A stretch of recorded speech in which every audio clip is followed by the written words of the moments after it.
Los ciclos de la reforma educativa en América Latina, 1960, 1990 y 2000.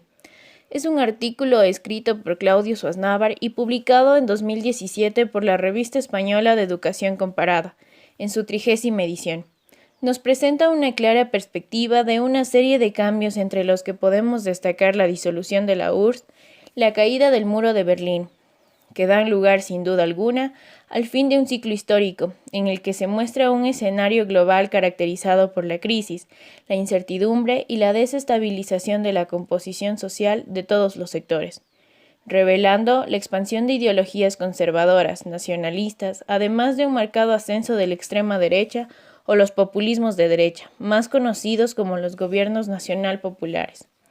En medio de este escenario, no solo regional sino global, el sistema educativo se ve afectado, de forma que centran su modelo fundacional en una organización burocrática, de orden jerárquico, vertical y diferenciado, por lo que Suaznavar entiende la reforma educativa como los intentos estatales de reestructurar el sistema educativo, siendo más bien un recurso heurístico que tendría que modelizar los procesos y tendencias de matriz sociopolítica educativa del Estado.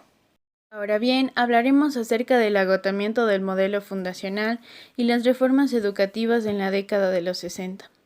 Dentro de un marcado escenario internacional, la cuestión educativa se consideraba como un prerequisito para la transformación de la sociedad nacional.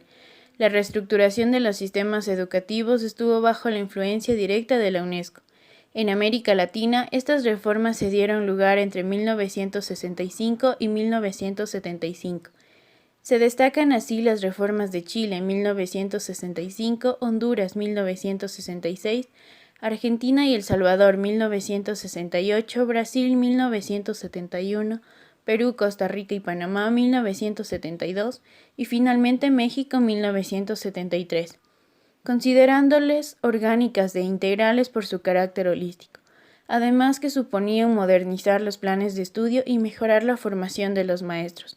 Apoyadas por las ciencias sociales como la sociología y la economía, difundían la planificación económico-social, en la que proponían erradicar el analfabetismo, ampliar la educación secundaria e incorporar a la educación básica a la población escolar excluida, materializando la idea de más escuelas, más niños escolarizados. De este modo, las reformas de los años 60 redefinirían la función tradicional de la escuela como un punto de inflexión en los sistemas educativos regionales, que define una nueva corriente de pensamiento educativo produciendo nuevos profesionales que complejizarán las formas de regulación del gobierno y del sistema. Las reformas educativas de la década de 1990 y el cambio de la matriz socioeducativa. La década de los 50 y 60 fueron considerados los años dorados del desarrollismo, donde este universo de ideas y propuestas no dejó de estar signado con una mirada oportunista con respecto a las posibilidades del cambio. A principios de la década de los 70, la CEPAL fue la principal impulsadora de estas ideas, nueva etapa cuyo rasgo más importante sería la pérdida de aquella capacidad de influir y generar debate. Existieron diferentes factores para el eclipse de las ideas del desarrollismo cepaliano. La crisis petrolera de 1973 y en América Latina a través de la política del endeudamiento externo. Esta reorientación de la economía mundial se daría en paralelo a la gradualidad declinación del keynesianismo y con ello también la decadencia de las teorías de desarrollo. La conjunción de la crisis económica y crisis de ideas deja a la CEPAL marginada por casi una década del debate político y económico. La CEPAL se expresaría en una discusión alrededor de la propia idea de desarrollo y más profundamente en la toma de conciencia del fracaso de planteamiento.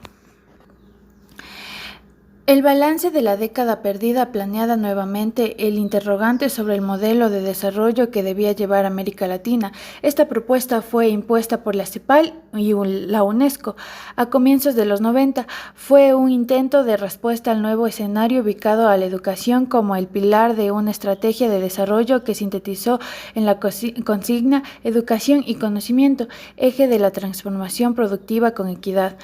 La propuesta cepaliana partió de un diagnóstico del sistema educativo que, en líneas generales, era acertado por cuanto identificaba con claridad la expansión escolar operada en las décadas anteriores.